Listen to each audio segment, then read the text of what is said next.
Mais, vous êtes capable de dire moi, quand mon fouetté, vous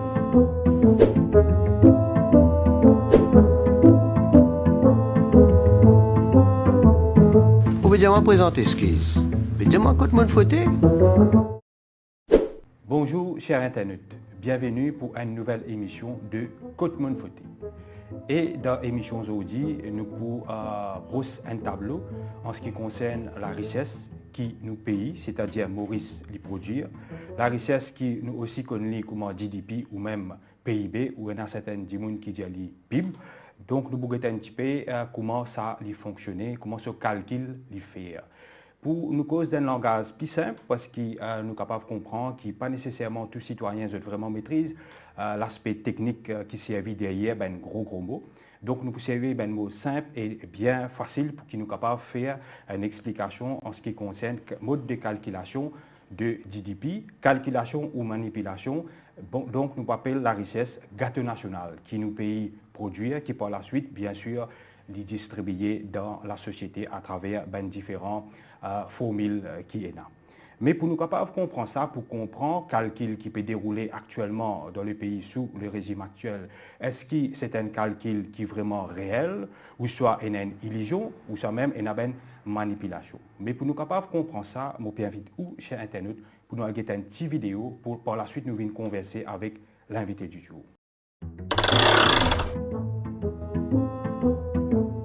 La famille Padaya est une grande case. Et M. Padaya, qui lui-même chef la famille, Madame Padaya, exerce un garçon. La famille Padaya est à 4 l'entrée leurs ans. Premier, M. Padaya est dans ce tabasi qui appelle la Sorbonne. Les ventes zonales, bonbons et qu'un tas les autres affaires. Même ça va de deux. Deuxième l'entrée leurs ans, c'est grâce à Madame Padaya qui fait d'Alpuri qu'il y a le vendé près la gare tous les jours. Troisième, c'est à travers ce garçon qui est la table dans bazar que les ventes gâteau piment. La famille Padaya a aussi 3 lassam. Ces 3 lassam là, je lui lis surtout avec mon étranger et que ça représente 4e l'entrée leurs ans pour la famille. Dans chaque lassam, il y a un coffre. Les locataires gardent des devises comme $, euros et livres sterling qu'ils ont gagné depuis les autres pays. Tous les mois, M. Padaya assisé fait compte pour toute la famille. Il commence avec ce tabasi. Il travaille pour 75 000 roupies par mois. Quand il tire sur bonnes dépenses, comme location, courant, dilo et fournisseurs, il reste 40 000 roupies. Il prend 25 000 roupies comme salaire. 15 000 roupies restées, c'est ce profit. Madame Padaya, sur la vente d'Alpuri, amène 50 000 roupies. Quand il tire ses dépenses comme la farine, de l'huile, légumes et gaz, tout ça là, il reste 30 000 roupies. Là-dedans, Madame Padaya prend un salaire de 25 000 roupies. Et 5 000 roupies qui restaient, c'est profit l'eau d'Alpuri. Garçon Padaya fait à la vente 37 000 roupies par mois avec ce gâteau piment. Là-dedans, se dépense 12 000 roupies pour ingrédients et location la table bazar. Il reste 25 000 roupies. Il prend un salaire de 17 000 roupies et 8 000 roupies restaient comme un profit. Finalement, une allocation la SAM à un étranger. Cette activité-là ramène 10 000 roupies pour la SAM. Donc 30 000 roupies par mois pour 3 la SAM qui M. Padaya lui. Ça veut dire, quand nous guettons l'argent que la famille Padaya génère en termes de revenus par mois, ça fait salaire à M. Padaya 25 000 roupies, salaire à Mme Padaya 25 000 roupies, salaire à garçon Padaya 17 000 roupies. En tout, comme salaire, la famille Padaya génère 67 000 roupies. Quand nous guettons profit, nous trouvons que profit tabasi 15 000 roupies, profit depuis la vente d'Alpuri 5 000 roupies, et profit depuis la vente gâteau piment 8 000 roupies. En tout, comme profit, la famille Padaya ramasse 28 000 roupies. Finalement, il y a l'argent en location qui aussi bien prend en considération comme un revenu pour la famille et que ça lui fait 30 000 roupies. Quand nous mettons salaire à 67 000 roupies, l'argent en location 30 000 roupies et profit 28 000 roupies ensemble, nous trouvons qu'il revenu la famille Padaya en tout lit 135 000 roupies. Michel Padaya, quand il get ça, il va pas d'accord. Il désigne un loan qu'il peut payer 100 000 roupies par mois. Ce garçon pour marier et qu'il peut bien prendre l'autre loan pour qu'il y agrandisse la case. Il connaît qu'avec un revenu familial de 135 000 roupies, il n'est pas pour suffisant pour que la banque approuve ce nouveau loan. Alors, M. Padaya a une marée d'idées. Il décide pour déclarer l'argent qui sont des locataires étrangers, ils mettent dans le coffre comme ce propre revenu.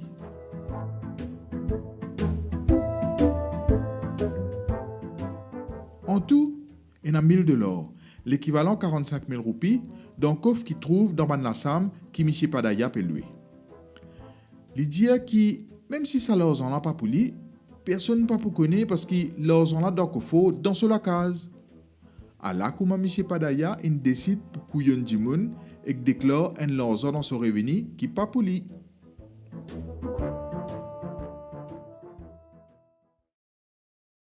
Dis-moi, je présente excuse à la population. Dis-moi, quand je fauté pour me présenter excuse. Donc voilà, chers internautes, au fin guide vidéo de la famille Padaya qui bien sûr est une caricature pour nous capables d'essayer de comprendre un mode de calculation d'IDP et nous bien sûr nous converser avec nous l'invité du jour qui est Kougan Parapen qui est un économiste de formation et de profession et aussi un membre du comité national de résistance et alternative. Donc bonjour Kougan Parapen. Bonjour Ajwin.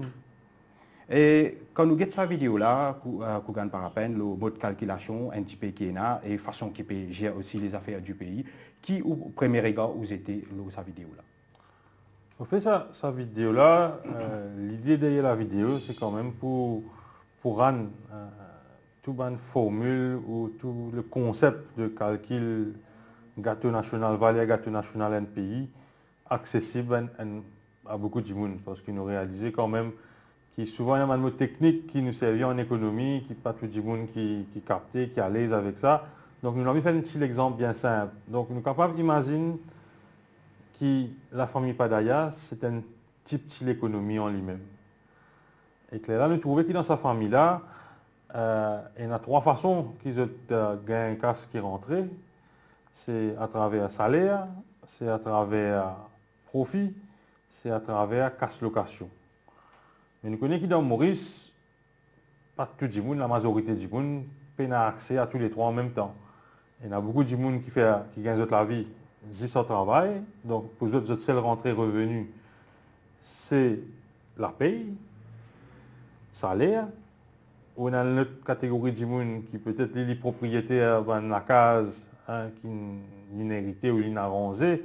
Donc, ils gagnent sur la vie en casse location. Et que là, on a une 3e catégorie de monde, les actionnaires, qui peut gagner un dividende, qui peut rentrer, et qui gagnent un profit. Donc, quand on veut calculer valeur et richesse qui est dans un pays, dans une période spécifique, mais nous ajoutons ces 3 éléments ensemble. Salaire, profit, casse location. Bon, il y a des autres affaires nous avons ajouter, mais l'intérêt qui gagne, le casse qui est dans la banque, etc. Mais nous gardons l'exemple là simple pour qu'il y ait une majorité de monde capable de suivre le calcul PIB. Donc à partir de là, nous trouvons comment calculer la richesse dans un pays, ou une période de l'année, ou même un mois. Mais nous aussi trouvons dans l'exemple vidéo là qu'il y a une autre entrée d'argent qui peut être déclarée comme étant fait partie revenu de la famille Padaya. C'est sa casse qui trouve dans un coffre, dans l'ensemble qu'ils ont loué avec un étranger là. Demain, où elle fait une saison dans l'hôtel ou dans un guest house, et disons un coffre dans l'ensemble que vous pouvez louer là, ou mettre un effet personnel là-dedans. Mais à aucun moment, propriétaire guest house, propriétaire de l'hôtel là, capable de dire que ça qui est dans, que vous mettez dans le coffre là. Ça, pour dire propriétaire de l'hôtel là, non, les propriétaires du monde qui peut louer l'ensemble là. Et nous avons fait sa caricature là parce que quand nous avons un chiffre, calcul gâteau national qui peut circuler par Statistics Mauritius, ça crée un doute dans la tête. Parce que nous trouvons qu'à partir de 2018, Statistics Mauritius, quand il tient un rapport en juin 2022, il décide pour inclure ça qui lui appelle GBC flows dans le calcul de gâteau national, valeur gâteau national. Mais pour nous, ça qu'il peut faire, c'est exactement ce que la famille Padaya fait quand il prend sa casse. Il peut comptabiliser un bien qui pas pour lui, une richesse qui pas pour lui. Oui, quand on dit en créole, la famille peut déclarer petit qui pas pour toi. Mais là, dans ce cas précis-là, il y a un faux doute et qui ne pas pour dire une certitude, mais il y a un faux doute qui un agent statistique Maurice qui supposé indépendant, qui supposé peut faire un calcul en toute crédibilité, il est possible qu'il, dans notre calcul valeur gâteau national, dans notre calcul combien PIB Maurice était, il est très possible qu'ils puissent inclure ça va casse qui ça va GBCs là peut faire. Bon, nous explique c'est quoi GBCs peut-être pour qui les spectateurs comprennent. GBCs c'est une compagnie offshore. Et quelle est la différence entre une compagnie offshore et une compagnie disons normale? Vous avez des compagnies normales qui sont de l'extérieur, ils peuvent venir Maurice, dans le textile, ils peuvent arranger une usine, ils peuvent acheter des machines, ils peuvent mettre dans l'usine, ils peuvent employer des milliers de Mauriciens. Là, ils peuvent faire une activité économique. S'ils sont dans l'hôtellerie, ils peuvent venir, ils peuvent arranger un hôtel, ils peuvent employer du monde, ils peuvent acheter des mobilier, ils peuvent emménager sur l'ensemble. Et que là, ils peuvent faire business. Et que là, ils peuvent dérouler. La compagnie offshore ne peut pas faire ça. La compagnie offshore sert Maurice comme une passerelle. Ça veut dire qu'il ne peut pas venir ici pour installer sur une activité, sur une opération. Il peut servir ce qu'on appelle une management companies, aussi connu comme une compagnie offshore, qui peut faciliter son enregistrement sous la République de Maurice. Et que là, il peut profiter de le fait qu'il y a une stamp pavillon Maurice, son identité, pour clamer un traité de non-double imposition de taxes qui Maurice est là avec les autres pays, qu'ils soient en Afrique, qu'ils soient en Asie, l'un étant un exemple probant. Et que là, il pourra rapatrier ça va casse qu'il peut faire quand il y a un business dans les autres endroits. Il pourra rapatrier à Cassa Maurice, parce que quand Cassa Maurice, Cassa n'est pas taxé taxé favorablement. Maurice il y a un régime spécial de taxes pour sa qualité compagnie là. Mais la question qui se pose, c'est que ça casse qu'il peut rapatrier depuis les autres pays à travers les mondes là, qui peut transiter par Maurice, qui peut mettre dans le coffre mauricien. Est-ce que ça casse là bien inclure dans la richesse nationale? Est-ce que ça casse ça forme partie gâteau national qui peut produire? Est-ce qu'il voulait dire nous qui dans mode calculation qu'il y a actuellement dans les pays, en ce qui concerne richesse pays, peut inclure ça là-dedans? Effectivement, en 2022, comme il y a un rapport de Statistics Mauritius qui est sorti, et dans ce rapport-là, dans un paragraphe, vous pouvez trouver qu'il continue d'écrire qui, à partir de ce terre-là, une activité de GBC Companies peut être considérée comme une exportation. C'est-à-dire une casse qui peut transiter dans le secteur offshore mauricien, qui souvent peut-être dans la banque, il peut être un profit d'une compagnie qui n'est pas distribuée, ou l'intérêt qu'ils ont recevoir, mais qui ne peut pas appartenir a priori à aucun Mauricien, il appartenait à un actionnaire international, il appartenait à une compagnie, c'est un offshore business, mais je ne suis pas domicilié à Maurice, c'est l'entreprise qui est domiciliée à Maurice. La question c'est, est-ce que quand on peut mettre ce chiffre-là dans le chiffre gâteau national, ou pas peut manipuler le chiffre? Donc, ce que nous trouvons, c'est que, et là, nous trouvons, nous avons un chiffre près de ce rapport 2022 là, après, nous avons un chiffre post rapport juin 2022. Et que nous pouvons trouver qu'en 2018, par exemple, le chiffre pour exportation de services, il est augmenté par quand même 37 à 38 milliards de roupies.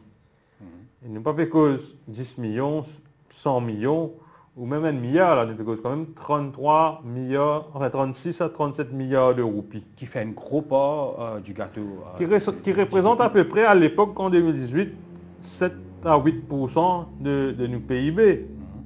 Mais ce qui est plus intéressant, c'est que plus nous allons dans le futur, 2018, 2019, 2020, 2021, 2022, nous trouvons que sa chiffre par laquelle peut augmenter l'exportation service là, sa chiffre là, il reste augmenté. Ça veut dire en 2018, il est de l'ordre de 37 à 38 milliards, mais nous trouvons qu'en 2022 et 2023, sa chiffre là, il arrive 100 milliards. En termes de pourcentage, comment il fait pour En situer, 2022-2023, ça 100 millions là représente quand même 17% de PIB Maurice. PIB. À ce terme, on ne peut pas dire qu'il peut surestime valeur gâteau national par 17%. Je ne sais pas quoi qui dit ça. Mais ce qui paraît très probable, c'est qu'il y a une overestimation d'au moins 4 à 5% du gâteau national. Et parce qu'il y a plus de détails, plus de clarification là, pas pour qu'on connaisse quel est le chiffre exact. Mais même si c'est 4 ou 5%, c'est un arnaque. C'est une affaire qui... un Ponzi. Le mot Ponzi n'est pas appliqué dans ce cas-là, parce que le mot Ponzi, c'est plus un arnaque financière. Là, c'est un arnaque statistique. Vous connaissez, nous, chez l'IA, ce gouvernement-là, ce que tu veux nous avec les peuples, l'idée d'un miracle économique. Là, quand nous peut guetter, nous peut tout plus, comment dire, acoustique, mathématique qui peut dérouler. Et c'est ça la question qui nous pose au ministre des Finances, mais aussi nous pose ça à toute la population. Est-ce qu'il y a un chiffre gâteau national qui finit d'être publié et qui finit d'être mis de l'avant depuis 2018? Est-ce que ça va un chiffre là crédible? Est-ce qu'il est réel? Est-ce que c'est un vrai chiffre ou bien Statistics Mauritius avec bénédiction ou sous l'influence du ministre des Finances peut manipuler le chiffre et peut donner l'image de nos PIB qui bien mieux qu'il était en réalité. Parce que, vous connaissez, les membres du gouvernement viennent dire que la reprise économique est là, le pays fait extrêmement bien, puis avance dans le chiffre de croissance de l'ordre de 8%, 7%, 6% d'année en année. Est-ce que vous sentez que ça peut refléter dans la société mauricienne, de la façon que les gens peuvent vivre, peuvent consommer et peuvent capable subvenir à leurs besoins? C'est là où on fait côté dans sa inconsistance là, parce que autant que l'autorité peut dire que la croissance est là, que le pays fait extrêmement bien, quand on cause avec le feeling de la population, le culture, c'est loin d'être le cas. Dimoun n'a pas ressenti sa croissance là. Donc, c'est une bonne raison aussi qui amène nous à dire qu'il y a une inconsistance, une incohérence entre ça qui peut mettre au papier et que ça qui était dans la réalité. Du Dimoun. Et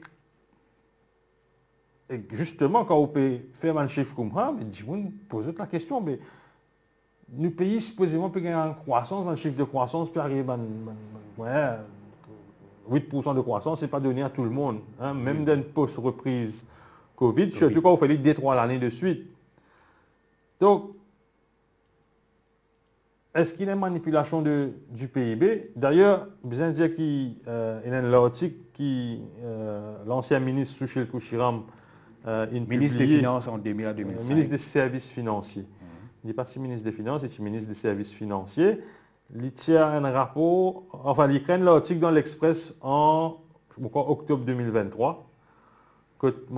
La première personne qui vient quand même mettre les doigts l'inconsistance qui est là entre les chiffres qui Statistics Mauritius peut publier et sa nouvelle façon que je peux inclure un chiffre du secteur offshore dans le calcul du PIB.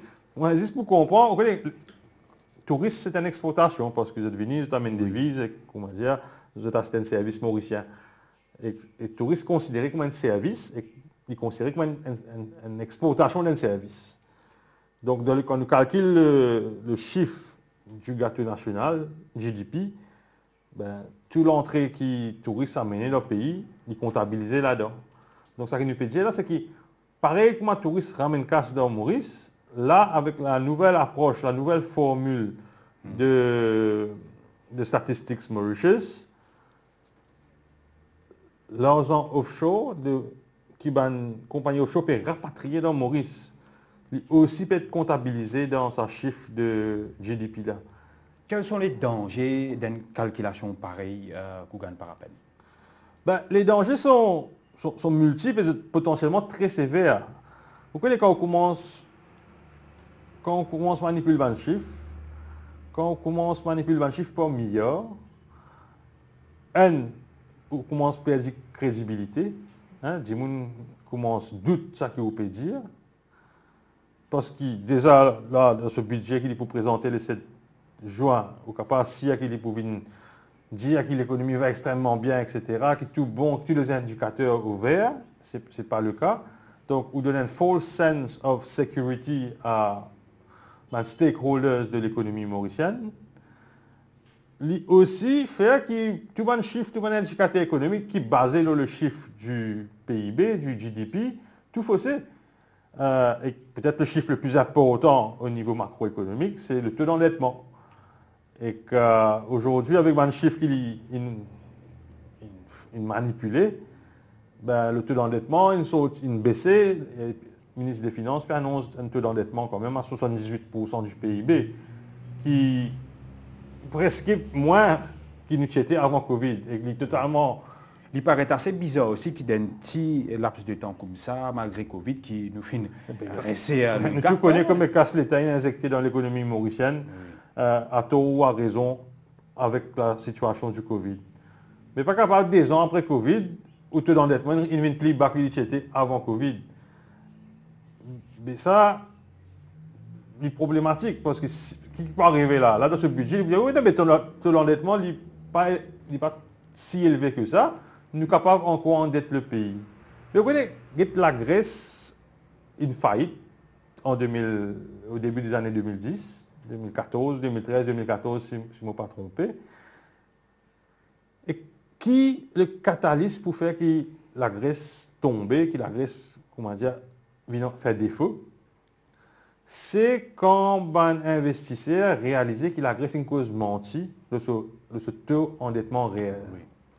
La Grèce s'y prend une dette avec une compagnie qui s'appelle Goldman Sachs à travers un swaps qui est caché depuis ce balance sheet, depuis ce bilan financier.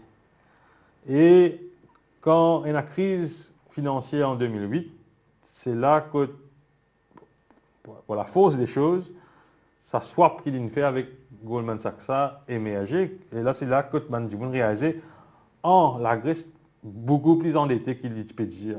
Et qu'un seul coup, ben forcément, il est puni par les marchés financiers, etc. Donc, Maurice, il a un risque, c'est un risque grandissant. Nous dire il y a un risque réel, il y a un live risk, dit, qui nous l'endettement beaucoup plus fort que les autorités peuvent dire nous. Et que ça, il est catastrophique dans le sens qu'il peut avoir une répercussion, parce que on ne peut pas masquer la vérité tout le temps. Un jour, il peut sortir. Ceci étant dit, Kougan Parapen, Maurice n'est pas le seul pays, plus ou moins, qui a un petit peu sa méthode de calculation. Là. Il amène les autres exemples. Est-ce qu'il amène les autres exemples, par exemple? Absolument. L'exemple qui est très important, qui me pensait, Ban Mauricien me connaît, c'est l'exemple de l'IELON. L'IELON, il y a une structure économique un petit peu qui ressemble à Maurice, c'est-à-dire ici, il fait les yeux doux à une compagnie étrangère, une multinationale, une offshore, pour venir planter en Irlande. D'ailleurs, vous pouvez trouver qu'ils ont dit une plus grosse compagnie tech dans le monde, ils ont headquarters en Irlande, mais ils ont headquarters européens, c'est-à-dire, là, nous cause Apple, la compagnie qui détenait Facebook, Meta, Google, qui a acheté Alphabet, on a Pfizer, la compagnie pharmaceutique, on a Amazon. Et qui fait l'inféra parce qu'il décide d'un avantage fiscal et qu'il dit servir l'Irlande comme un point d'entrée en Europe pour quand même bénéficier d'un avantage fiscal et pour payer beaucoup de taxes. Et quand il fait ça, forcément beaucoup de compagnies en Irlande et que là, un seul coup, vous connaissez une compagnie comme Apple qui vend pas des milliards et des milliards de téléphones, juste iPhone à travers le monde chaque année. Mais l'Irlande n'est pas une grande population, il y a une population à peu près similaire à Maurice, une économie donc qui n'est pas beaucoup plus grande, il n'est pas une économie qui grandit à l'Europe ou les États-Unis. Il y a une petite économie. Mais c'est quand on met un géant de la technologie comme Apple dans ce pays-là, mais il n'éclate pas tout. En 2015, le taux de croissance irlandais il tombe à 24% d'année en année. Mais 24%, c'est comment dire, au PIB, il n'augmente pas 25%. C'est beaucoup. Hein? Et là, quand un économiste a guetté pour qui fait ça, je t'ai réalisé que c'est à cause d'Apple enregistré dans l'Irlande et que là, Apple, il a tout ce subsidié à travers le monde, rapatrier l'argent vers l'Irlande. Mais ça casse qui peut rendre dans l'Irlande, ça casse Apple qui peut rapatrier en Irlande. Mais il n'est pas appartenu à un Irlandais. Jamais il n'est pas appartenu à un Irlandais. Il appartenu à un actionnaire d'Apple qui, majoritairement, aux États-Unis, était un peu des autres places dans le monde. Mais il n'est pas une propriété irlandaise. Là qui est arrivé, en 2018, FMI fait un rapport quand il dit que 25% PIB irlandais dépendent de la vente iPhone dans le monde. Et on a Patrick Honohan, un Irlandais, qui est président de la Banque centrale irlandaise pendant la crise de la dette européenne, post-crise financière. Donc, on ne peut causer un économiste, pas juste n'importe quel économiste, un ex-gouverneur de la Banque irlandaise. Il dit que, quand on regarde les statistiques, vous trouvez que l'Irlande, souvent, parmi le top 10 de pays qui a revenu par tête d'habitant le plus élevé dans le monde. C'est parce qu'il y a une manipulation des chiffres. Il dit qu'en Europe, l'Irlande, souvent, même là-haut, ou proche avec le Luxembourg, qui est connu comme un pays qui a vraiment le PIB par tête d'habitant énorme. Là, quand il prend papier, là, il pose la question, dans le papier-là, il dit, est-ce que sa statistique-là, vraiment correspond à la réalité? Et là, il écrit absolument not. Il dit, qui pense que la structure de l'économie irlandaise est telle, qui, quand on peut reconnaître sa banque qui est une multinationale qui transite à travers l'économie là, mais il donne une fausse image de la richesse réelle du pays. Et que c'est là, à partir de cette critique là, qui officiel statistique irlandais crée un nouveau indicateur économique que calcul du gâteau national, je t'exclus l'apport de ce multinational. Et que là, quand je fais ça, l'Irlande sortit des pays qui n'a revenu par tête d'habitant le plus haut en Irlande, en Europe, il est sorti depuis premier, il tombe à la 12e position, si je ne me pas trompé. Et que là, les Irlandais, d'accord, dit oui, mais c'est à peu près continuité, c'est un classement pour faire.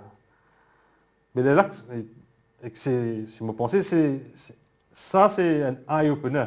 Parce qu'il n'y a pas une situation qui est vraiment similaire avec le secteur offshore à Maurice. Et c'est ça le danger, c'est que nous commençons à prendre les chiffres de l'offshore, nous commençons, on appelle offshore. On ne dit pas onshore. On appelle offshore parce que ben, c'est un... S'il est supposé aller à un moment donné. C'est ça. Mais si nous commençons à prendre ça, chiffre, nous pouvons intégrer dans nos calculs GDP, il est extrêmement dangereux. Nous pouvons être extrêmement vulnérables et dépendants de l'offshore. Mais surtout, il peut donner une image complètement fausse. Mais c'est nous comprenons qu'il fait quand le Premier ministre bat taper l'estomac, dit il réussit sur Paris de faire Maurice une high income country, qui fait 70%, 80% de la population réélit. Parce que je connais, c'est un fabulateur qui peut manipuler les chiffres avec la complicité de ce ministre des Finances pour faire croire à une affaire qui ne peut pas exister. Ça dédie là, avec ce parti politique, je pense que c'est un danger pour l'économie mauricienne, pour la société mauricienne, parce que je peux faire une illusion. Je peux faire, comment dire, un tour de magie avec les chiffres, sans qu'il, dans la réalité des choses, il y ait un changement. Du monde vivre, du monde consommer, du monde dans le supermarché, hein? Du monde connaît qui la réalité était. Donc, il faudrait que Maurice, le plus rapidement possible, réajuster le tir. Je propose qu'il bien rectifier le tir, bien revenir à la normale en termes de calcul. Élimine ça à Mais absolument, parce qu'il est totalement faux pour dire que le taux d'endettement mauricien il est à 78%, 79% du PIB aujourd'hui. Le taux d'endettement, selon mon calcul qu'il nous fait, quand nous réajustons ce chiffre qui est ajouté, il augmente le PIB potentiellement, il augmente l'export des services par potentiellement 100 milliards de roupies. Mais quand nous réajustons ça, nous trouvons que l'endettement est proche de 90% du PIB, si ce n'est plus. Être endetté à 90% pour un pays, le secteur public, l'endettement public, nous peut causer. À 90%, mais là, nous finissons de passer la ligne rouge. Oui. À 80%, vous pouvez dire, bon, avec le Covid, tout ça, est acceptable. Mais là, comment dire, alors, il finit de sonner, là où dans la zone rouge. Mais là, en année électorale, vous avez pour venir non, mais l'endettement sous contrôle. L'économie ne reprend. Croissance 5%, 6%, 7% croissance. Mais tout ça là, c'est peut-être que du blabla. Et qu'il y a pourtant qui, Mauricienne, toute la population est au courant de ça. Parce que là aussi, quand vous pouvez manipuler le chiffre, qui fait vous faire ça c'est pour que vous mettez vous-même, vous mettez un piédestal, vous dites, qu'est-ce que je peux faire? Vous dites, je peux faire, qu'est-ce que je peux faire? Mais c'est moi, il est basé sur une montagne de mensonges, je suis capable de dire. Pour une faute pareille, parce que l'émission, c'est nous situer les responsabilités du bilan du gouvernement, quelles doivent être les conséquences envers les décideurs qui n'amènent nous à ce stade-là. Mais vous pensez que la sanction est extrêmement grave. Hein? Vous pensez qu'il y a beaucoup de pays, quand une information comme ça fait surface, le ministre des Finances, il souhaitait comment nous son pain. Et s'il n'est pas démissionné par lui-même, ce chef de cabinet révoque-lui. Hein, je pensais qu'il ne pas fait cause, ne pas fait cause 1 million de roupies, 2 millions de roupies, ou 10 millions de roupies, ou 100 millions de roupies. Potentiellement 100 millions de roupies qui une forme d'illusion, qui crée.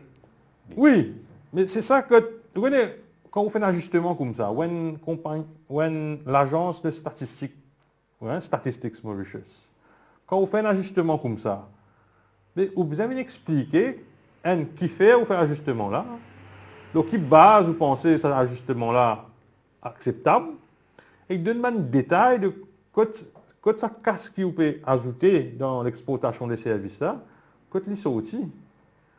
Ou pas capable de venir dire, à partir de cette année-là, nous pouvons commencer à compter ce chiffre-là dans le calcul GDP, et que là, vous juste calculer comme ça, après on est dit, la croissance il augmente par 4-5%, le taux d'endettement il vient à 80%. C'est pas sérieux. Et c'est pas sérieux. Et quand c'est pas sérieux, même qui ça, on va dire, red flag, ça, levé, on va dire.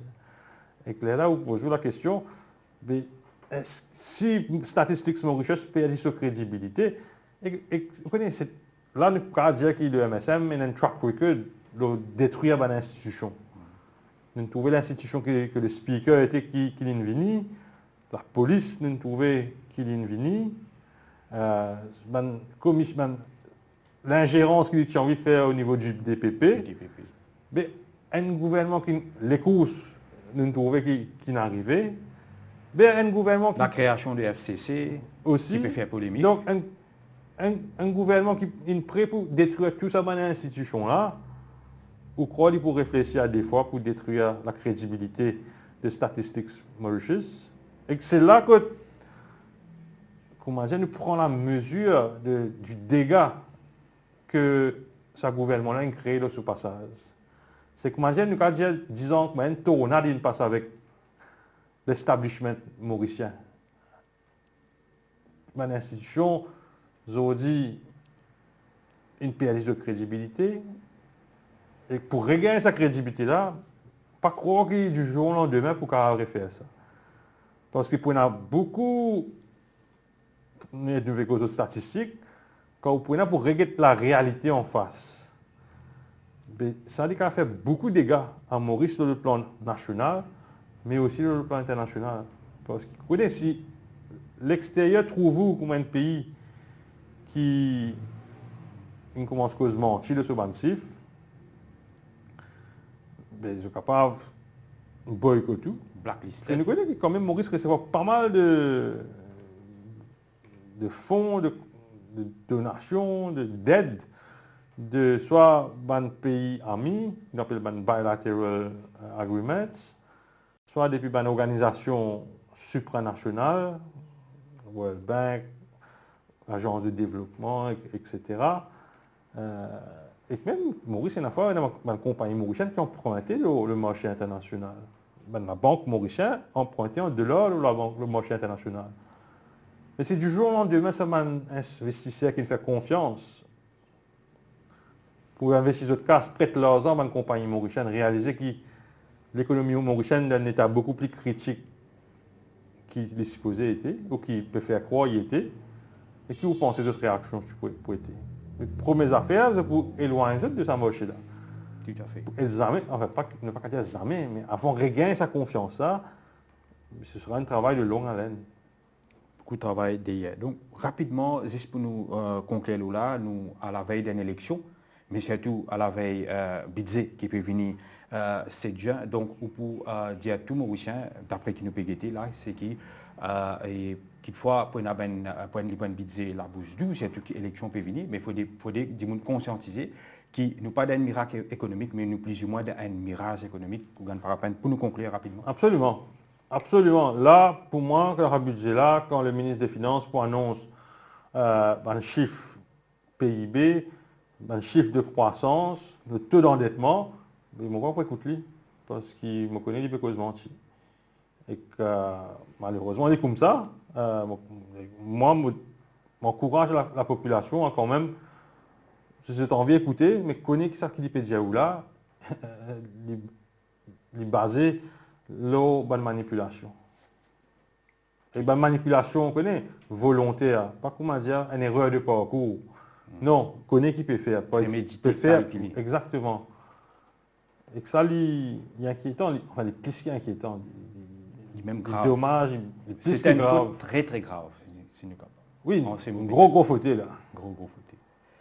Donc voilà, et merci Kougan Parapen qui a une brosse un tableau extrêmement important, le DDP, mais surtout le mode de calculation pour Internet, pour nous capables, comment nous dire, situer les responsabilités en marge d'un bilan de ce régime actuel de 2019 à 2024. Et c'était la deuxième émission de Côte Monfoté. Je remercie Kougan Parapen pour l'éclaircissement ou qui est un professionnel en tant qu'économiste, mais aussi un membre du Comité national de résistance alternative.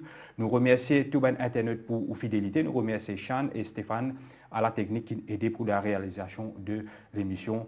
Et nous retrouvons très prochainement, cher Internet, pour une nouvelle émission de Côte Monfoté. Merci et bye bye.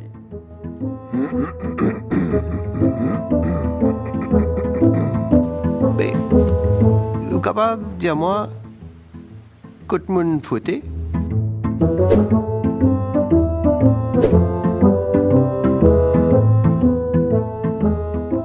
Ou bien moi présenter skis.